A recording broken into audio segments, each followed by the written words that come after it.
Hello and welcome to Sax Comprehensive. My name is Ken Gowdy and this is the fourth and final video in the series giving your saxophone a deep clean. In this video I will go through how you would oil or grease the keys in order to reassemble them on the saxophone. I will talk about the difficulties I face in reassembling some of the keys on the saxophone, and then talk about the general process of a deep clean from the perspective of somebody doing it for the first time. So stay tuned. You should have all of your keys, hinge rods and pivot screws organized in some order.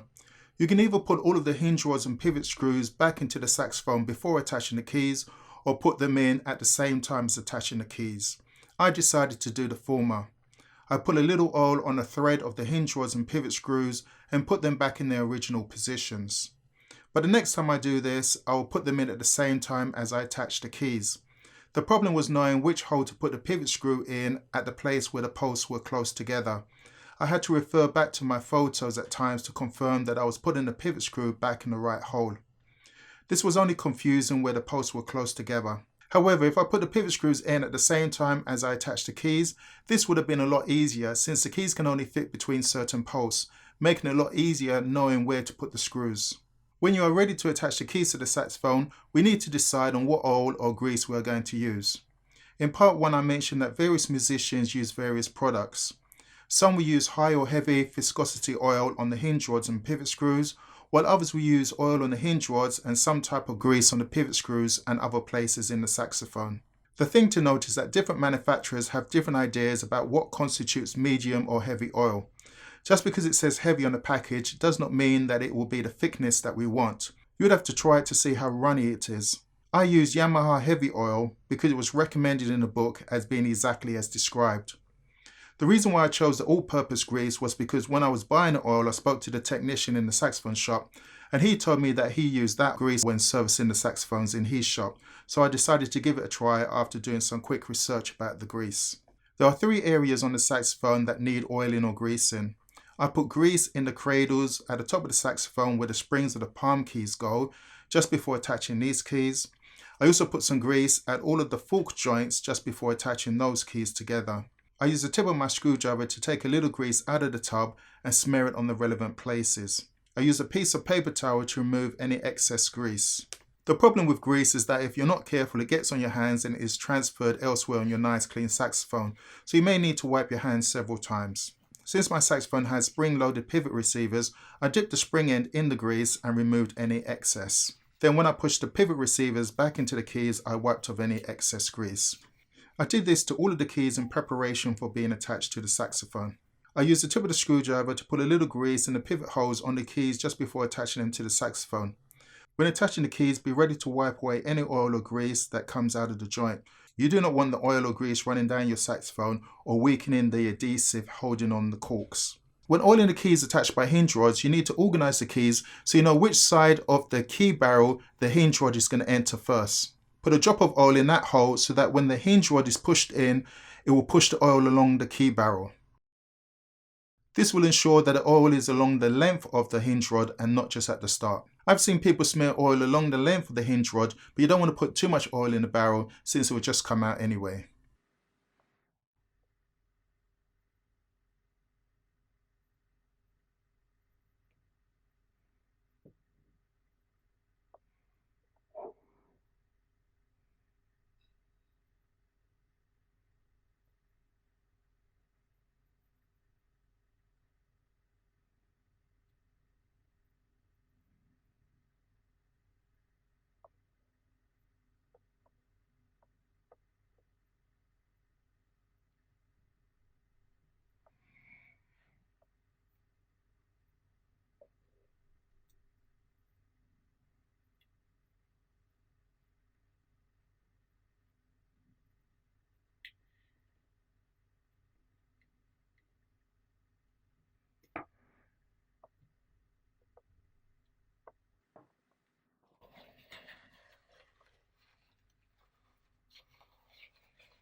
So as we are oiling and greasing the keys, we need to attach them to the saxophone in the reverse order to what we used when we were disassembling the saxophone.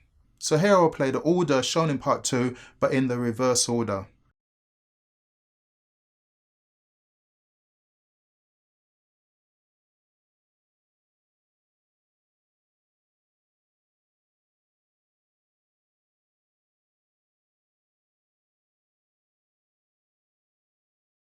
When it came to attaching these keys, they gave me the most problem. I attached them with the saxophone standing up, but I should have laid it down and laid the keys over the tone holes for more stability. Having the saxophone standing up caused the keys to keep falling down. The main problem was getting the keys in place. There was such a small space with the springs getting in the way. Also, part of the keys needed to go under the bar of the first key. It took me about 10 minutes before I was able to work out the way to slide the keys in place. The first key went in easy and I was able to slide in the hinge rod through that key to keep it in place. The other keys took more thought. I was able to slide the keys under the springs one by one and get the keys in place, and then maneuver them so that the springs would fall in the spring slots while sliding the hinge rod further in until I was able to screw it in. It was difficult at first to work out how to get these keys in, but once I figured it out, it became easy.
When the saxophone is fully assembled, you need to test whether there are any problems resulting from the assembly. During the process of the deep clean, I had to glue back down a cork, I had to stick on a felt that had fallen off, and move another felt to its original position. When you start moving things about, then there's a greater chance that things will not work right when you put the saxophone back together, so I expected to have problems. While playing it, I realized that the G note was not sounding right. Using my leak light, I could see that the G sharp key was not sealing properly, probably because I had to stick back on the felt. But regardless, whatever the reason, it was now time to get my saxophone fixed as the last stage of the deep clean process. So I took my saxophone to my local saxophone superstore for them to check it out. Now, that superstore has a policy that if you talk to the technicians and they look over your saxophone, they're going to charge you £20 just for looking at it and giving their opinion. But if you leave the saxophone with them, then they won't charge you that £20. They'll just charge you the fee for fixing your saxophone. So I spoke to the technician and I said to him, I've got some leaks on my saxophone, can you fix it? Then he said, how many leaks? I said, I know that the G sharp key, there's a leak there, but there might be some other keys leaking. So we turned around and looked in a corner where there was a stack of about 7 to 10 saxophone cases. And then he turned back to me and he says, yeah, he could fix it, but I'll have to wait 5 or 6 weeks, because the waiting period is 5 or 6 weeks, because they got such a backlog of saxophones to fix, even though in that store there's about 2 to 3 technicians working at any one time. So since I needed my saxophone fixed, I said, okay then, that's fine. So then he said, could he look at it? I said, fine. He took it away to his bench, which is in full view of the customers. He stuck his light down it and then started hitting the keys and examining it. And then after about 5 to 10 minutes, he came back to me and he says he's looked at it and there's hardly any leaks there apart from this small leak with the G-sharp key and another leak somewhere else, and that if I wanted, he would fix it there and then. So I said, yes. I said, he'll fix it in about 15 minutes. So I went away, came back, and in 15 minutes, the saxophone was fixed, the leaks were removed, and they charged me that consultancy fee of £20. So getting my saxophone fixed in total cost me £20, which, I'm okay with that.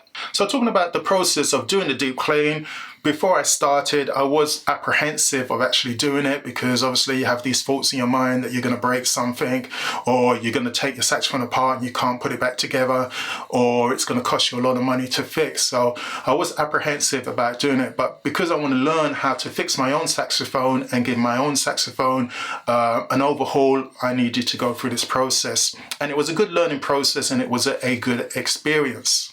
It was a long process, but having said that, I did take my time. I took 1 day in disassembling the saxophone. I took another day for cleaning it. I took another day for cleaning the spring-loaded pivot receivers and greasing them and then putting them back in the keys. And then once all that was done, I took another day to reassemble the saxophone. So it was a long process, especially the cleaning took a long time.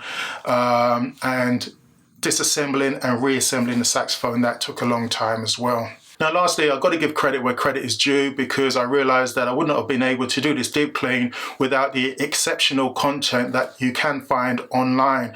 I watched a number of saxophone repair channels in order to get the knowledge to be able to do the deep clean, and a lot of those channels had exceptional content, and a lot of content you can actually find whatever you need for whatever repair you want to do to your saxophone. The 2 channels that I watched the most were Stower Music, Matt Stower, who repairs saxophones for a living, and also Music Medic. These 2 channels had a lot of content and exceptional content on them. So if you want to see how to do a deep clean done by the professionals, then go over to those channels. But if you wanted to see how it was done by somebody doing it for the first time, then obviously this is the whole point of this video. Now let me say thank you for watching this video series. I wanted to create a series of a deep clean from the perspective of somebody doing it for the first time. There are lots of videos out there, as I said, with professionals doing it who do it practically every day, but I wanted to do a series from the perspective of somebody doing it for the first time, because if you're doing it for the first time, you might find that you're facing the same similar problems that I did. If you've done a deep clean yourself and you disagree with some of the things that I've said or the way I've done things, then write in a comment the way you do things so that we all can learn together. For this is what this channel is about, is to make us all better at playing the saxophone and moving on to other aspects of the saxophone. So once again, thank you for watching. If you're not yet a subscriber, then consider subscribing to this channel. And don't forget to like, share and subscribe. And I shall see you in the next video. Bye-bye.